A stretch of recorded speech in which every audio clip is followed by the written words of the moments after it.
Okay, hello. We are today continuing to talk about Catherine's foreign policy. And last time I talked to you about the partitions of Poland. And today I want to talk to you about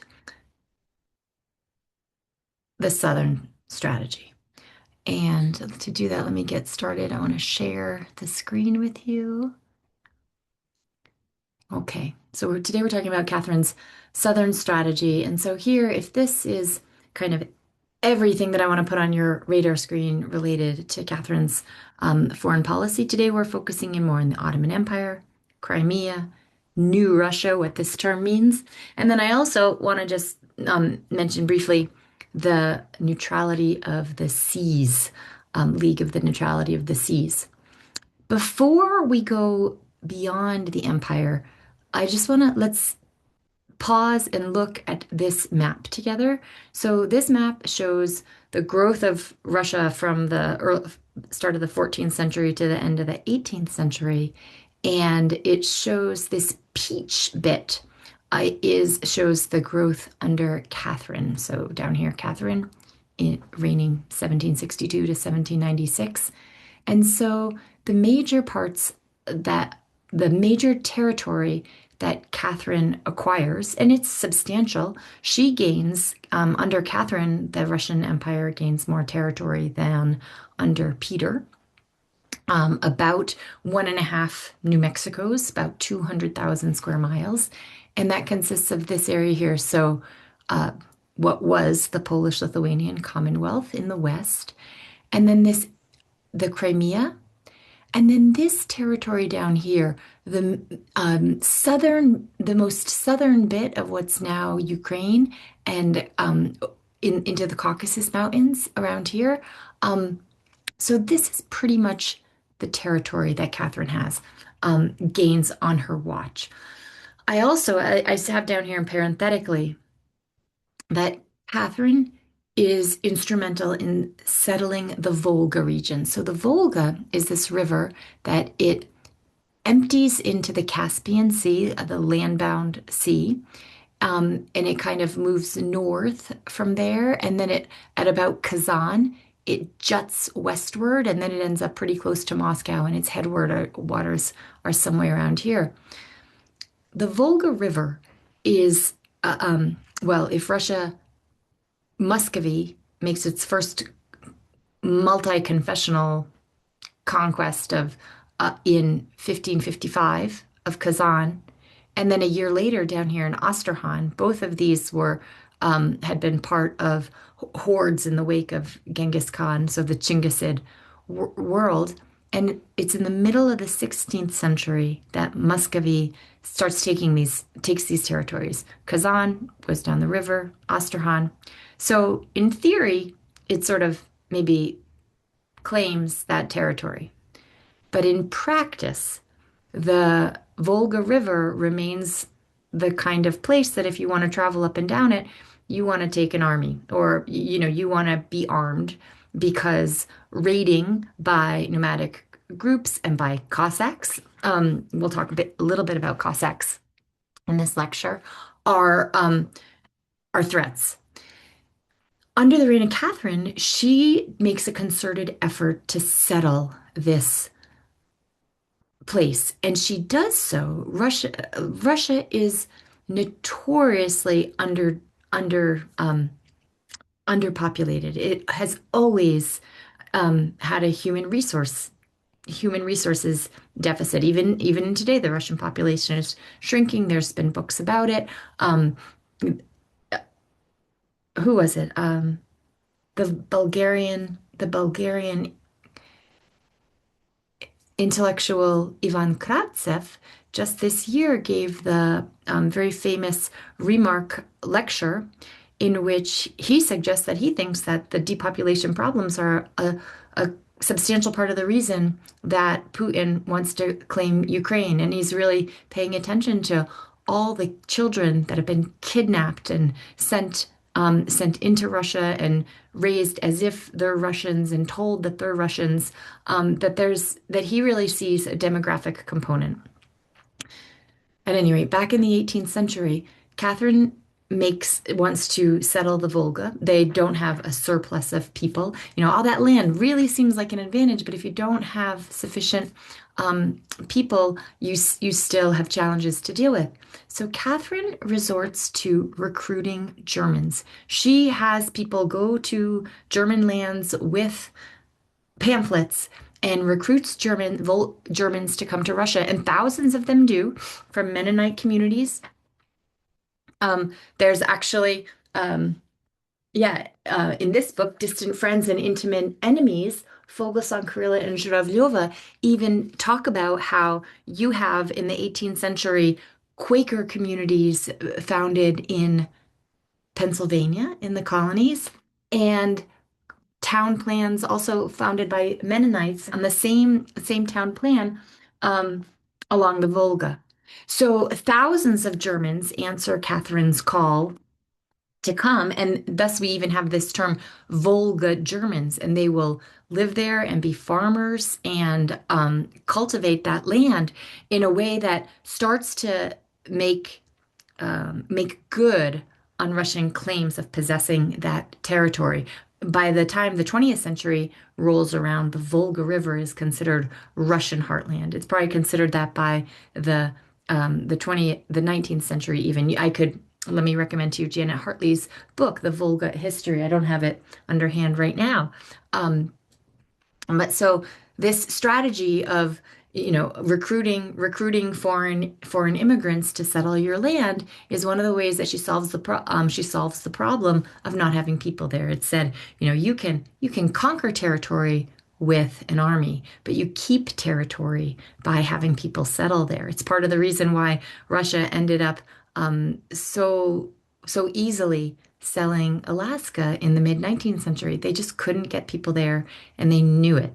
And they knew that they couldn't hold on to that land realistically. And so they decided to get the 7 million they got for it instead of just giving it up to the Brits. And they rather preferred that it would go to the Americans and the Brits at that point. Anyway, that's a century ahead of us. So one of the things Catherine does is invite Volga Germans to settle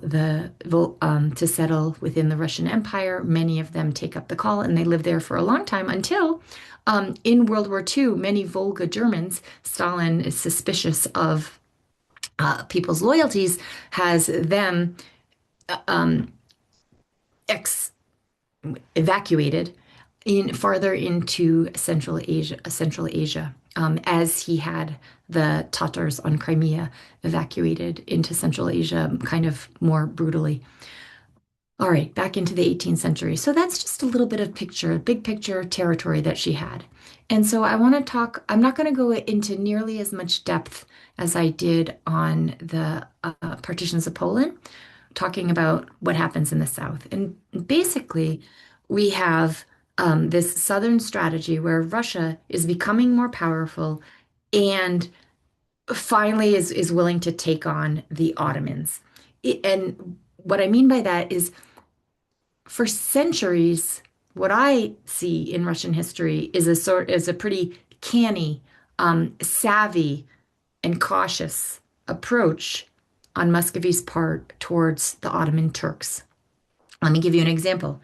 In the 1620s, a bunch of Cossacks capture this, attack and capture a Turkish fort on the Sea of Azov. And then they know that, well, we don't want to hold it, but we could probably really get someone, maybe we know someone who does, and they go up to Moscow and they offer up the fort. And the folks in Moscow, they run the numbers, and then they're like, the Turks are going to come back for this, and we can't hold it. And so, quite savvily, I mean, they're almost being offered something for nothing in the immediate, but in a fairly savvy move, they recognize that we're not really strategically in a position to hold this territory, and they decline. Right? So they'd mostly avoided confrontations with the Turks and also the Crimean Tatars. So the Crimean Tatars, this is like the Khanate of Crimea will be the last standing Chinggisid descendant polity in Central Asia. And that is the case until they are annexed by Russia in 1783. So on Catherine's watch. Creepingly, they had moved from being their own force to be reckoned with that launched raids into the steppe as far north into Moscow. In 1571, they burned half the city probably of Moscow, um, raids from Crimean Tatars. But over the centuries, they'd become weaker and weaker to the point that they were practically a puppet of the Ottoman Turks by the time Russia will take them. And so if Russia for some centuries had a pretty canny and cautious regard towards the Ottomans, in Catherine's reign, we see them really flexing and flexing successfully. They fight two different wars against the Ottomans and basically win them both. But in fact, the Ottomans actually start these wars. It is in Russia. And the first one, 1768 to 1774, it may even be the case that, a little bit like Netanyahu manipulating Trump, France manipulated the Ottomans to attack Russia because they were concerned about Russia's moves in Poland, and wanted Russia distracted. So, and that part worked. The part about keeping Russia out of Poland wasn't so successful, but that was a little bit of the geopolitical action behind the scenes. So, and anyway, first Russo-Ottoman War is, and sometimes they'll say Russo-Turkish, sometimes Russo-Ottoman.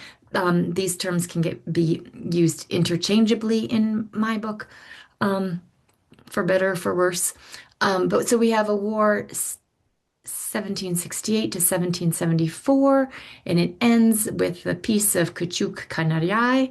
Um, Russia is starting to be a more dominant power in the region.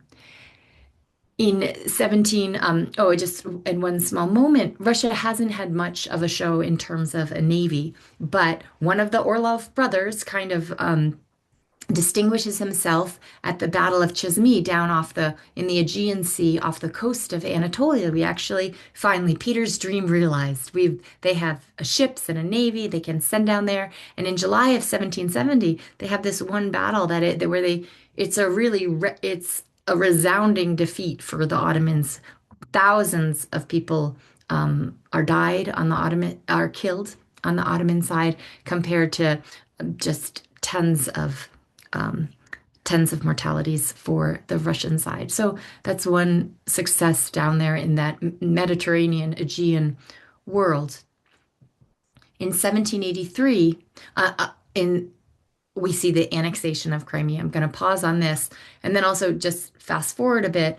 There will be another war that Russia fights against the Turks, 1787 to 1792. And in the Peace of Jassy, Russia comes out on top then. And what they've mainly achieved now is solid access to the Black Sea and the Sea of Azov, access to a warm water port that Peter actively wanted and didn't really succeed in achieving. Now Russia does have that at its disposal. A few words about the annexation of Crimea. So Russia, they have been meddling in the politics of Crimea for quite a while, as I am and attempting to. And the Crimean polity has become weaker and weaker, essentially a puppet of the Ottomans. And then finally, Catherine decides that we don't even need to bother with this pretense of propping up a puppet. We can just take it.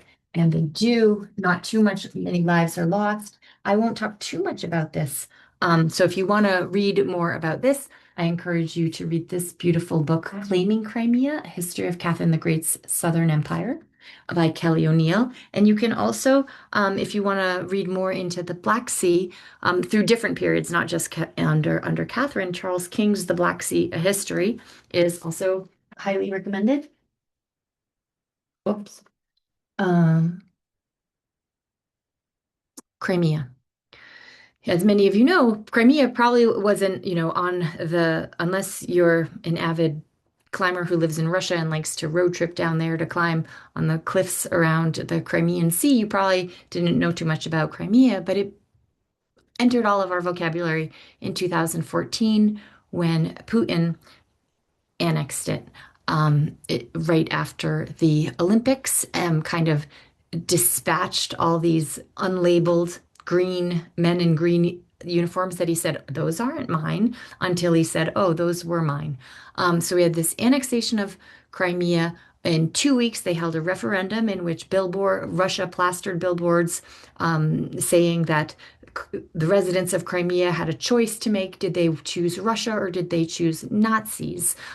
Which is a standard line in Russian propaganda because of the history of World War II, where some Ukrainian partisans who did not want to be part of the Russian Empire and did not want to be part of the Soviet Union, kind of resorting to a foreign policy tenet, the enemy of my enemy is my friend, maybe immediately did welcome the invading army as an alternative to Soviet overrule, until they quickly felt for real how, after Jews, Slavs were the other Untermenschen in Hitler's world, and were quickly disabused that the Nazis would be any help to them.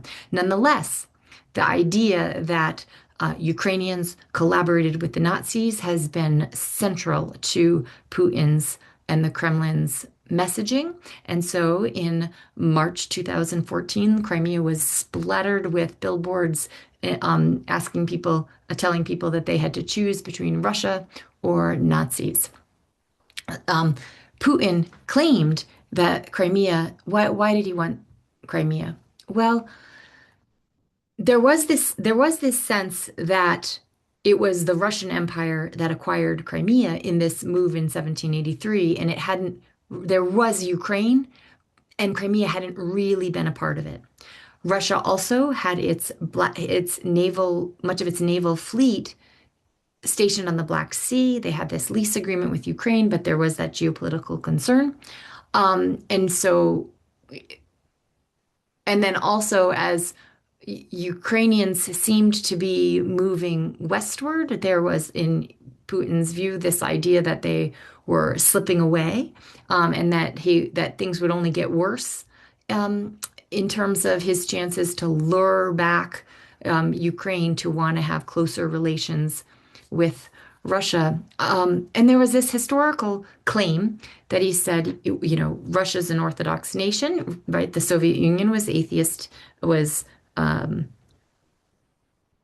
deliberately, explicitly an atheist polity.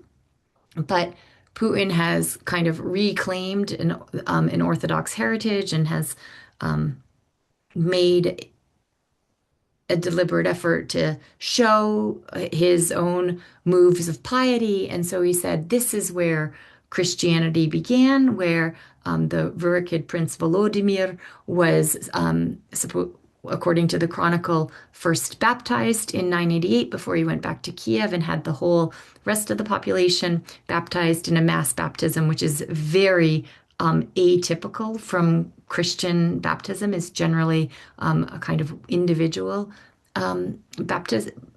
Baptism is the way it's practiced, but at any rate, so Putin has claimed that Crimea is important in Russian historical heritage, and he even in 2016 had this,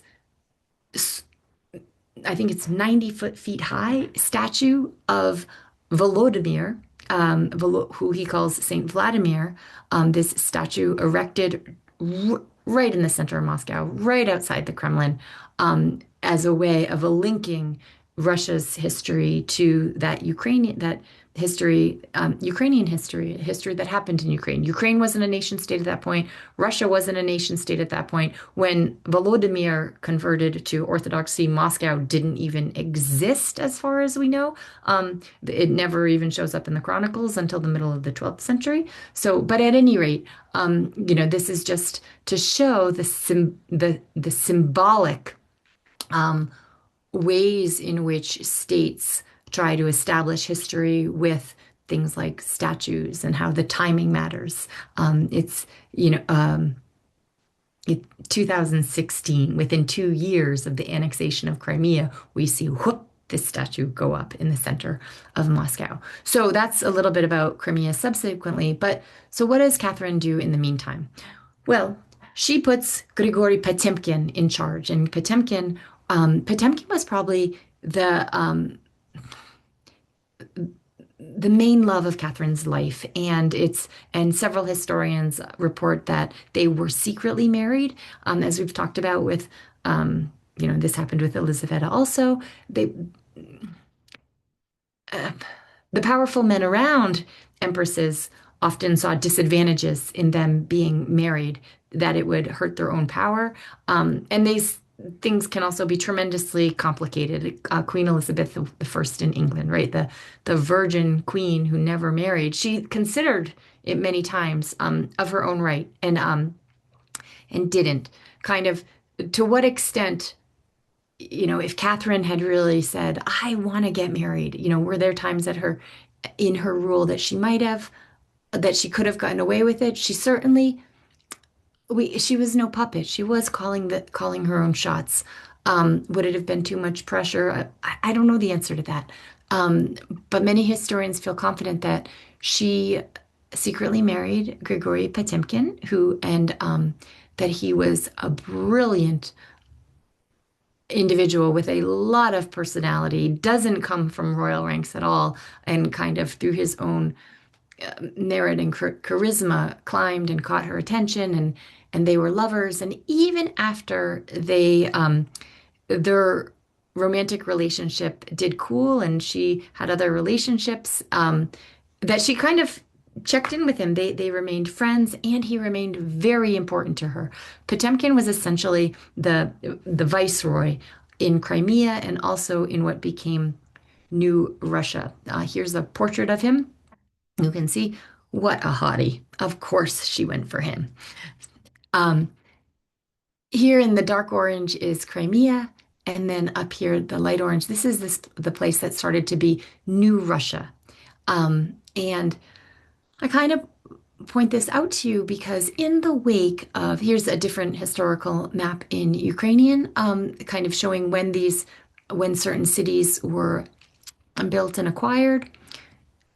But here's a map of Ukraine, 2013. Here's a map of Ukraine. The blue and the yellow are it's all Ukraine. This is about 2025. These are parts of Ukraine that Russia has occupied during the war. And since the annexation of Crimea and with the war, Putin has really resurrected this term, Novaya Россия. And Novaya Россия referred to is they started using it during Catherine's term. That's what they called this, district, Novorossiysk, New Russia. And Putin but then it was completely defunct. That became part of Crimea, and then this eastern part over here was part of southern Russia. But Putin has worked to resurrect the term, and so I just pulled up these pieces from the Russian state website in English language. This is part of their outward-facing propaganda, talking about how he's how the referendums in Donetsk and Lugansk had referendums, and then major interference from Russia. And then since the war has gone on, they've taken Kherson, and they have part of Zaporozhye. Zaporozhye is sort of this middle part in here, and the I might have even had a better idea that was Zaporozhye meant from beyond the rapids, and it was where a certain group of a Sikh was the name Sich of Cossacks existed, and that's where the term Zaporozhian came. The Zaporozhian Cossacks lived there, and the term Zaporozhye has emerged. And so now Zaporozhye and Kherson, Russia has taken part of it, and Kherson they've taken it, and then Russia really enabled and assisted breakaway individuals in Donetsk and Lugansk to foment um, a movement to move away, and that has been pretty successful on Russia's part, and that's where the war started in 2014. That was kind of droning on until the with some ceasefires not entirely successful. Tens of, upwards of over 14,000 people had been killed, and then the full-scale invasion of Ukraine happened. Putin launched in on February 24th, 2022. Okay. So this territory down in Crimea and New Russia, this is what Potemkin is in charge of. And Potemkin this is full on imperialism now. This is really a sense that the more territory we can acquire, the more glory to us. And it's all good. And he even in one letter, said, there's no power in Europe that has not taken part in carving up Asia, Africa, and America. And point being, and we must conquer territory too to be a proper empire.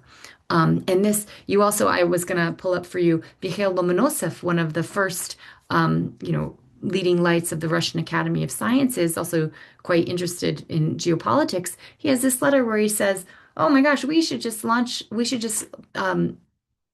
could take Alaska with just a couple of hundred men. We could bring so much power and glory to the state, and even I think it was just a couple of hundred deaths it would cost us, and the glory that would accrue to you and to us. It's so worth it and wonderful. I mean, this is full-throated, unapologetic imperialism, and it is.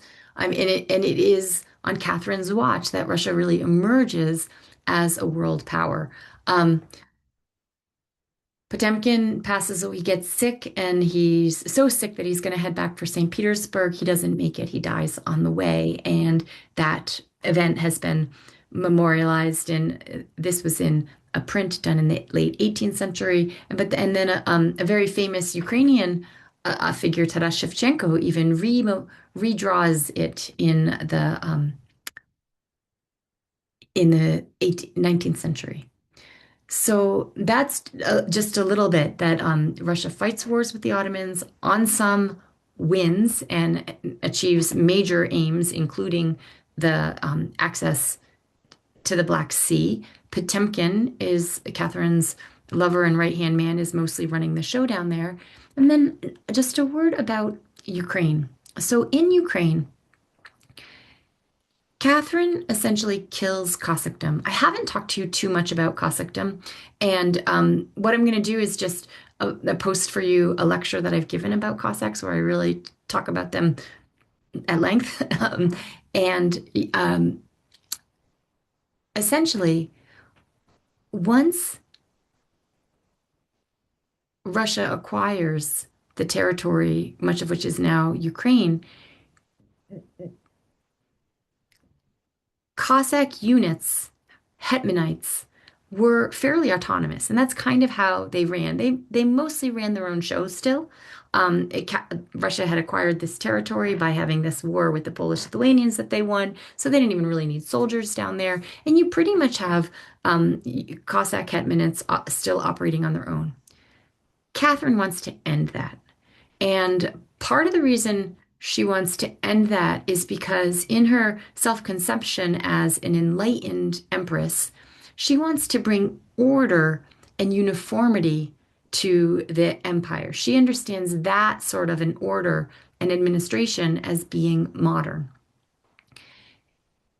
Heretofore, Russia has been, as one historian put it, an empire of separate deals. They sort of acquired this territory and that territory, and whoever's in charge there. I mean, the easiest way, if you can have an empire by just buying off the elites instead of sending in an army, that's way cheaper and more convenient. And so Russia was glad to do that.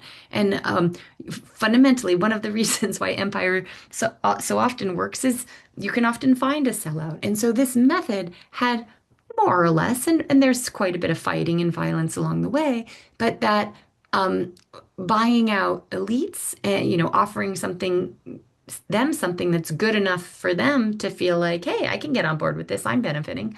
Um, and maybe even in this generation, you know, the community is benefiting enough that they're not going to run me out of town or put me on a pike. That's kind of how empire works. And so you had the Cossack hetmanates in large part doing their own thing, and Catherine wants to end that. And so she implements an administrative reorganization that pretty much kills Cossackdom. She eliminates the hetmanate early in her reign. And what she recognizes that Ukraine is its own separate thing. At this point, they call it Little Russia, and the reason for calling it Little Russia is not that they're littler than Russian, but it's based in Orthodox history when the Orthodox Church in Constantinople was the Patriarchate, and they had different jurisdictions, and they had fewer in the territory of what would become Ukraine than in the kind of Muscovite territory. So that got to be the bigger and the fewer. Or some have said the inner and the outer is one way to translate it from the Greek, but that's where this phrase Little Russia comes from. Um, Not subordinate, not in a sense of subordinate to Moscow, although nowadays people would perhaps use it that way. At any rate, I just put up here on this slide this quote from this Catherine, from Catherine, where she wrote, thinking about, how do we make this area part of the Russian Empire more peaceably when they have their own traditions? And she wrote, Little Russia, Livonia, and Finland are provinces governed by confirmed privileges. These provinces should be Russified in the easiest way possible so that they cease looking like wolves to the forest. When the hetmans are gone from Little Russia, every effort should be made to eradicate from memory that period and the hetmans, let alone promoted anyone to that office. I know the language is a little bit awkward, but that is how the letter reads. But so what she's here we see Catherine, the savvy, patient empire builder. She wants to eliminate Ukrainian autonomy, but she wants to do it slowly and gently. And as a matter of fact, even before eliminating the hetman altogether, with Elizaveta before her, they'd followed a practice of trying to, put their thumb on the scale and see that hetmans were chosen that were more Russia friendly. Finally,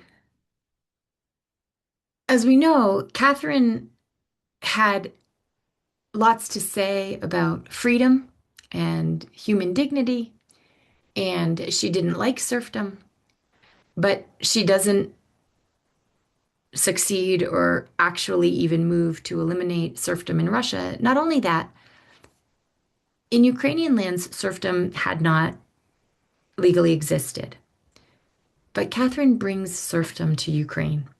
How does it happen? In 1783, she issues a decree that throughout the empire, this had been true for maybe Central Russia, but not for other parts of the empire. Throughout the empire, peasants are not free to just leave on their own. And so this basically effectively tied them to the land. And with that, she creates serfdom in Ukraine. And a good amount of Ukrainian lands, in order to award loyal servitors and keep them in her happy and in her inner circle, she awarded lands to Russian nobles in Ukraine as well. So that there's Catherine the imperialist. Now the Brits have a good amount to say about this. This is a political cartoon, a famous political cartoon from 1791, an imperial stride, and it shows Catherine just sort of stepping over on her way to Constantinople, all the other powers of Europe. And of course, the gender implications of, she's just, everyone can look up her legs is not lost on everyone. So we have a kind of crude gender implications there. And I didn't show you before that here's another British done cartoon about the partitions of Poland, where Russia, Austria, and Prussia are just dancing around the poles in a most unflattering view of Catherine. And they even up here are some verses, like a little ditty to be sung. And one of them, even one of the views is, soon I'll kick the great Kasuko from his scurvy camp to Moscow.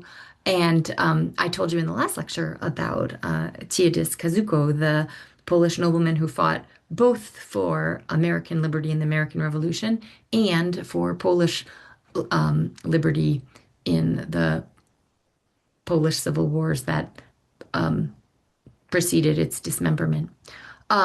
We also have another unflattering cartoon here. This one is about the matters of succession in Bavaria, in Germany. I won't go into any detail about that, except to say, remember when she said, I want to be the arbitrator of European affairs? It's not only Poland where she's trying to act in, she's also, trying to pull some strings in German lands, of which Bavaria was. And we see, again, very unflattering cartoons coming out of the English press. Here's Catherine, fat and double-chinned, and also her crown seems to resemble devil horns to me. Now, I do want to point out to you that this is the map. The red is the British Empire in 1915. So the Brits were tremendous imperialists themselves. And in the 19th century, we'll have a very kind of, I don't know, is it the first Cold War? But we'll have a heated rivalry, if not outright war, that's known as the Great Game, as Russia has moved over this territory, and Britain, which has lodged itself in India, is looking to move forward for influence in this part of the world. The Great Game is kind of the competition for influence in this part of the world is what we think of as the Great Game. It really gets it kind of reaches its peak, I would say, in the 19th century. But in these political cartoons, all three of which that I've just showed you are English productions, kind of show that the English are already quite concerned about Russian imperialistic intentions as well. And so that in some ways brings us to the this issue of the League of the Neutrality of the Seas. And basically what that is, as you know, 1776, a group of highly educated English colonists come together and it's mostly Thomas Jefferson who writes the Declaration of Independence, declaring that they will, when a king behaves like a tyrant, um, and does all kinds of bad things. Oh, I wish I had the list in front of me right now. We could spend some time on it.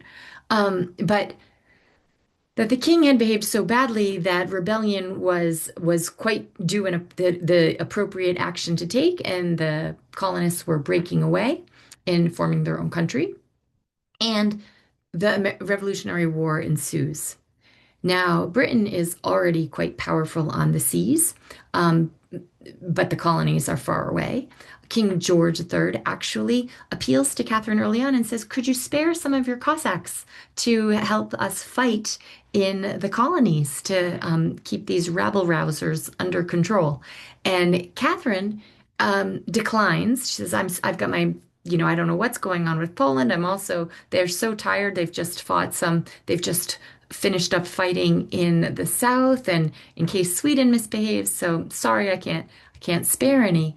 But Catherine, in geopolitical terms, already recognizes that something that already perceives something that's going to weaken the Brits is good for her. She also writes a letter in 1775 where she says, I don't know exactly how this is going to end, but I think the colonies are going to succeed in breaking away.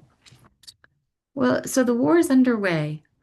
And in 1780, Catherine spearheads a move to create the League of Neutrality of the Open Seas. And there's a bit of a catalyst that Brits on the open water, they've seized a couple of Russian merchant ships, and Russia has said, hey, don't do that. And they've sort of not responded that enthusiastically. And so it gets Catherine thinking this is really a problem.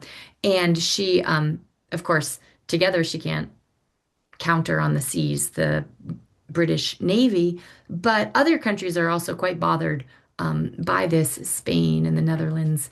And so she promotes the League of Neutrality of the Seas. And other countries take her up on this, and this is formed early in 1780. And now the and France loves the idea because France has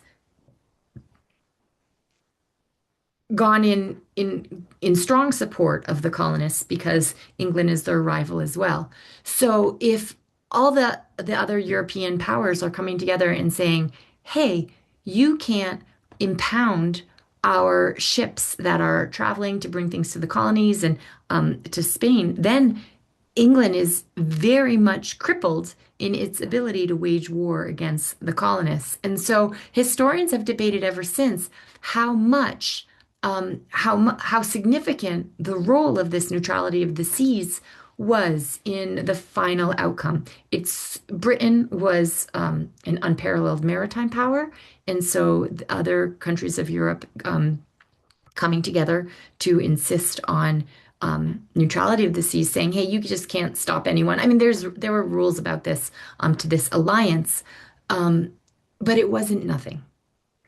Uh, Truth be told, Catherine probably wasn't so interested in colonial freedoms and supporting an uprising of imperial subjects at all, as she was in recognizing that bringing Britain down a notch was a good move for Russia in geopolitical terms. So that, and this right here is actually a Dutch produced, this right here is a Dutch produced cartoon showing Britain here with with other actors in England ganging up on just a man in his pajamas, and Russia is here holding the club. All right. Um,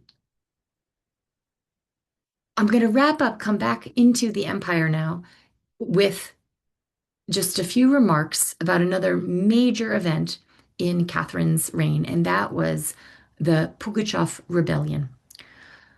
Emilian Pugachev was a Yayak Cossack. What is Yayak? Yayak was a river that flowed into the Caspian Sea.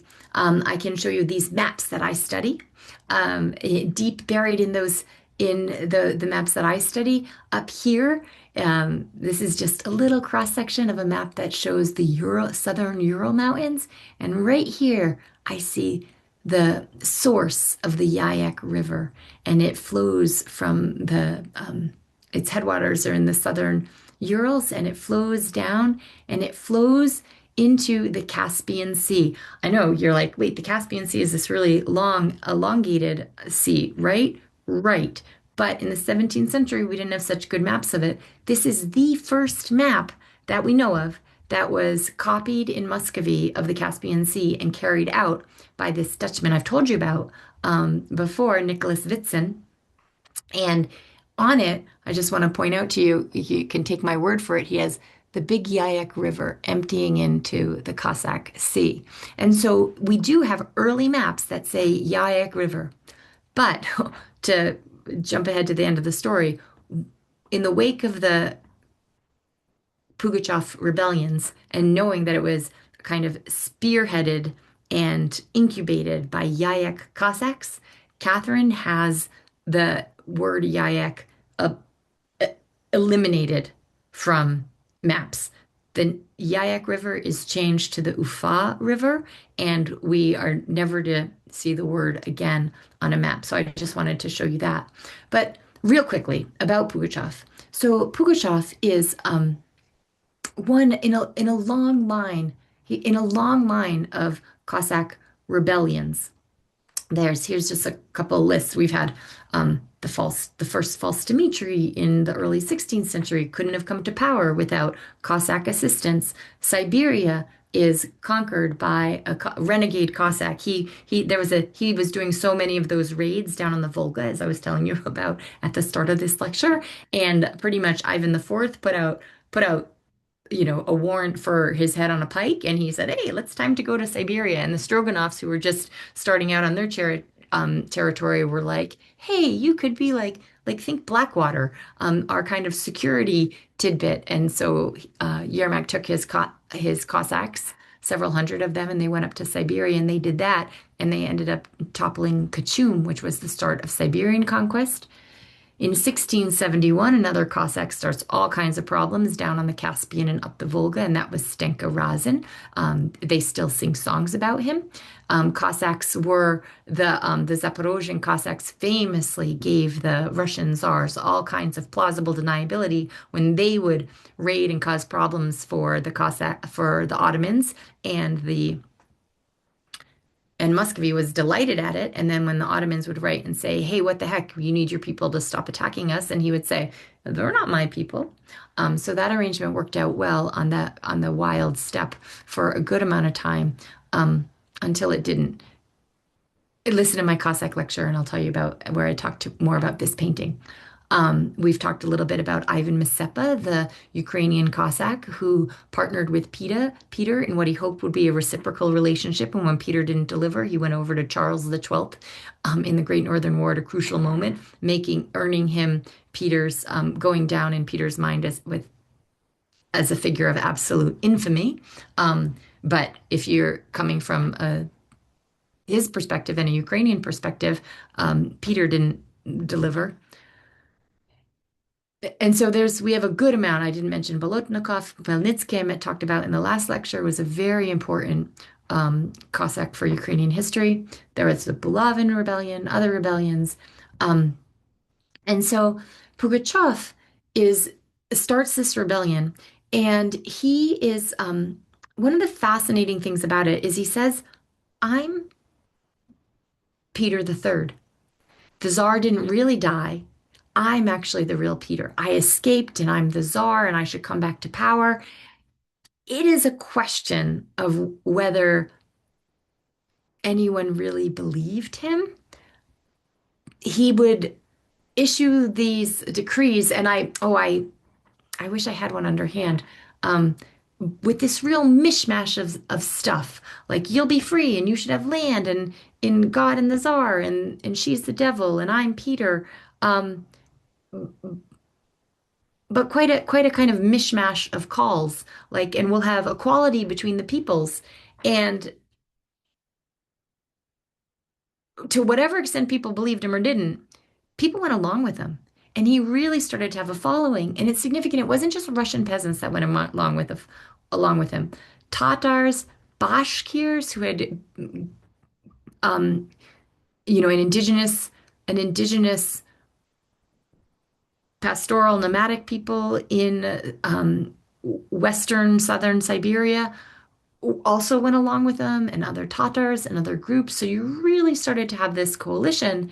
And Pugachev, he moved through southern Russia up into Siberia towards Kazan. And for 2 years, about 1773, 1774, he really wreaked havoc, and they killed thousands of nobles, and they had battles, and he held court. Here's another bigger picture, I guess, because here's Poland being diminished, and then the first partition of Poland, 1772, remember, and then this upstart Pugachev, 1773, 1774. And for a while they thought, the garrison's out there, they'll put him down, it won't be a problem. And then, he's gaining momentum. He's winning battle after battle as he's moving it around. People are going over to his side. And then they even muster troops from Moscow to go after him. Here's this is a detailed look at uh, battles and places of significance in Pugachev's history that is on the Imperia website that Harvard hosts.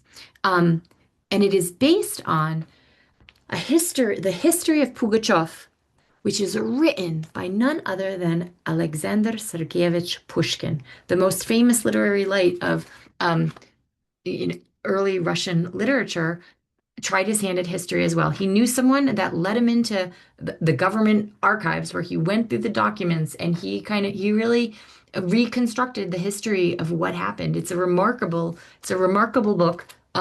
I've assigned it in the past. I didn't assign it to you this term, but and this right here is a project where going through Pushkin's history, kind of places of significance were mapped, and so I wanted to put that up for you. Eventually, though, things start to go south. Moscow, when they get serious about it, they have the forces to throw at the situation. Although they don't actually defeat him in battle. He is eventually turned over by his own people. They lose faith in the project. They turn him over to Moscow. He is brought to Moscow, and in January of 1775, he is publicly executed on Bolotnaya Square in Moscow. And um, as you'll recall,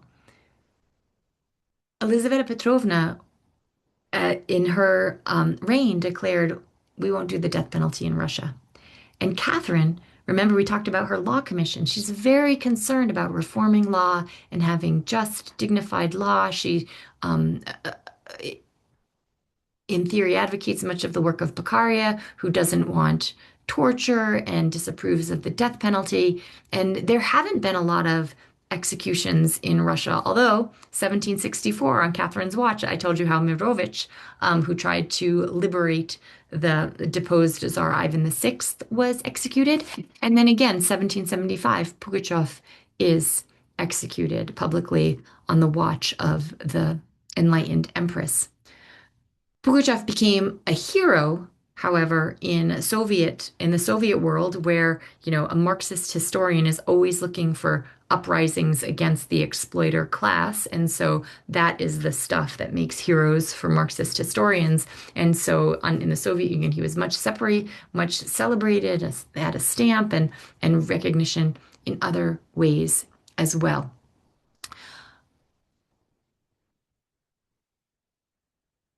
Before I wrap up, I just want to point out, there's a lot more that we could say about, there's more that we could say about Pugachev and Catherine. We sort of started with, what was the gap between her aspirations and what she had accomplished, especially on these issues that mattered so much to her. She wanted to reform the law.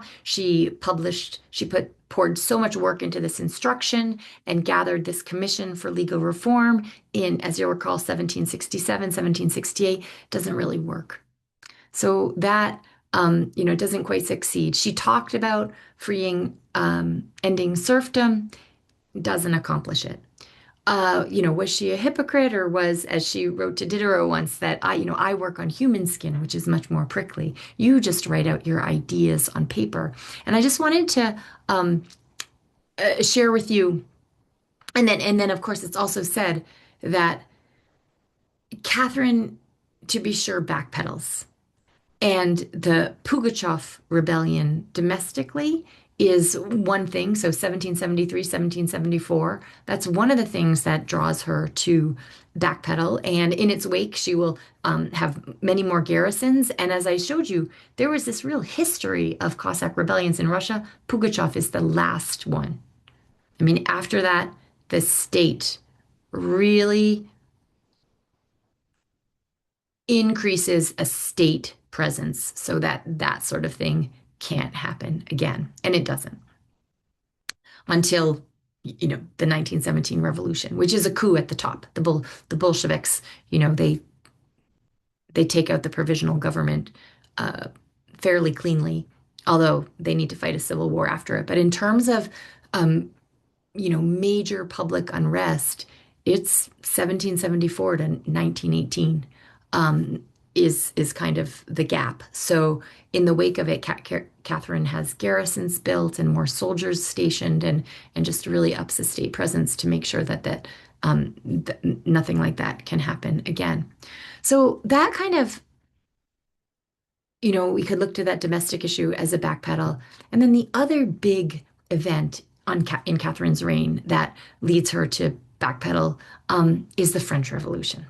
So 1789, a super short version, 1789, the Estates General, which hasn't, the kind of Parlement that's advisory to the king, hasn't been called since 1614.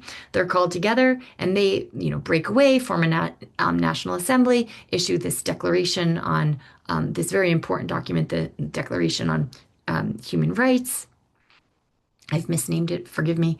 Um, they storm the Bastille, they depose the king, then they have a trial, and in January of 1793, they execute former King Louis the 16th. Things only get more violent from there. We have this reign of terror by Robespierre and the Jacobins, followed by, a Thermidor, and France is in a good amount of chaos until a coup um, brings Napoleon Bonaparte to power in 1799. And he is going to really turn the page and just engage in imperial wars that really channels energy all around himself. But then when Napoleon is done and gone, the 19th century continues to see a lot of churn, and the revolution isn't over yet. So it is this remarkable historical moment. If you don't know something about the French Revolution, please learn more than what I just said about the French Revolution. I would recommend you could do worse than watching this video that you could Google right now. What is it? History oversimplified history of the French Revolution. It's a solid place to start. You could do worse. So when the French Revolution breaks out, it scares Catherine. And now, if she had been really promoting the likes of Nikolai Ivanovich Novikov to, write a journal, bring into the public sphere discourse and criticism of government, and speak freely, like is done in a modern nation, she starts to be less comfortable with critical public discourse. One young nobleman, Alexander Radishev, who actually writes this track, Journey from St. Petersburg, he's actually years earlier written this tract, Ode to Freedom, celebrating the freedom that he sees, being born in the American colonies. But in this tract, he is quite critical of the state. He's quite critical of serfdom, and Catherine has him condemned to death. How's that for Enlightenment free thinking? She commutes his sentence, but he's sent to Siberia. He'll end up committing suicide, I believe. But that's, Radishev is sort of one of those, people that may have understood there being signals like, now we're going to have critical thought in public discourse. And then that one, bit him, because Catherine, she did backpedal. And the historian Pavel Milyukov is quite unflinching on this. And he puts it this way, I want to share with you. I want to share with you the way he puts it. He talks about Voltaire. So Voltaire, that he says, Voltaire's ideas were for the salon, not for the street. For all his progressive thoughts about tolerance and freedom and rational thought, Voltaire was an elitist. He was a snob. And Voltaire wrote somewhere that he confined his mission to those belonging to the good company. And quote, we will have done enough if all well-born scorn superstition. The people are cattle who need only the yoke, the whip, and some hay. So he writes that, Voltaire had all these great ideas that were for the good sort. But when those ideas went from the privileged salon into the streets, and you start to have the likes of the French Revolution, and people executing a king, then what did you expect? What did you expect? These are at some level the implications of some Enlightenment ideas, not violence toward a king, but the idea that there should be realization of equality for all. What does that really look like? And so he says that, Catherine had a lovely time engaging with these ideas in her pen pal, which she only started writing with Voltaire after she was already empress. Their correspondence began.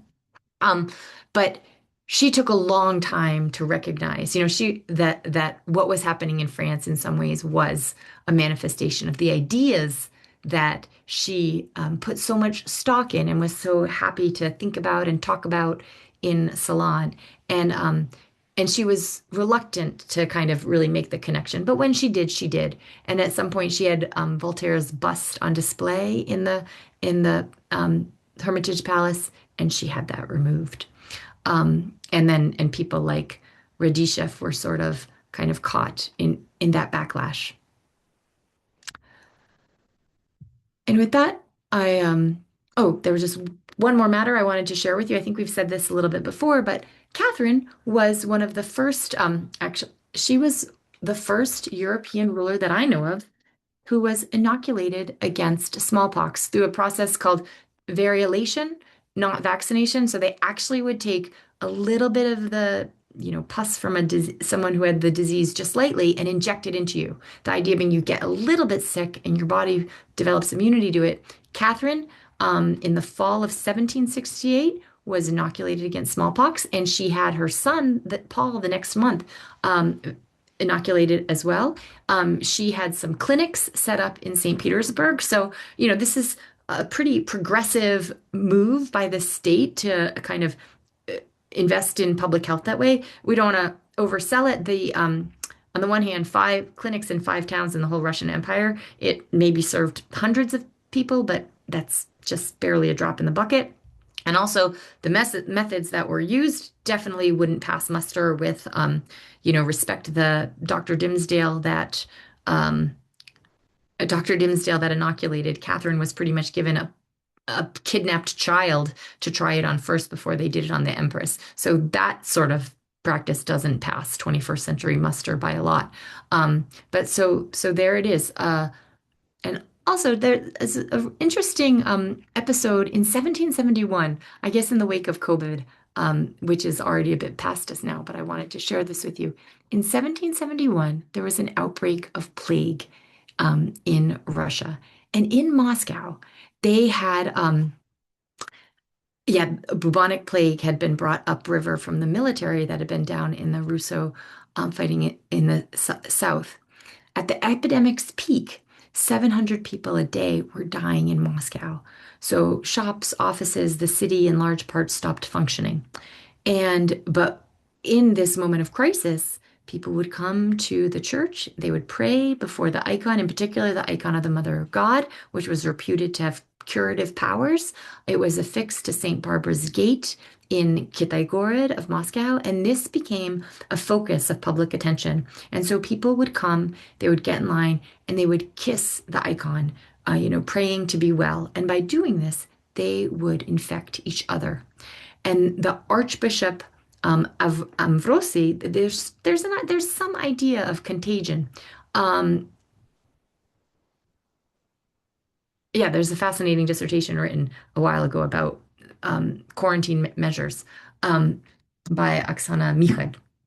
Anyway, the Archbishop removes the icon, um, and it incites revolt in Moscow. Mobs looted the monasteries. On the second day, the Archbishop was found hiding in a monastery. The crowd found him and they ripped his body to pieces, brutally murdered by a mob. There were 3 days of chaos. 4 people ended up being hanged. 200 were knouted with birch sticks, knouted, birched, or whipped. So I just share this episode with you to show you how people can really develop strong commitments about the way to respond to a public health crisis, and it can lead to death and chaos when people have very different ideas about what should be done. And with that, we will wrap up with Catherine. Alrighty. Have a good rest of the day.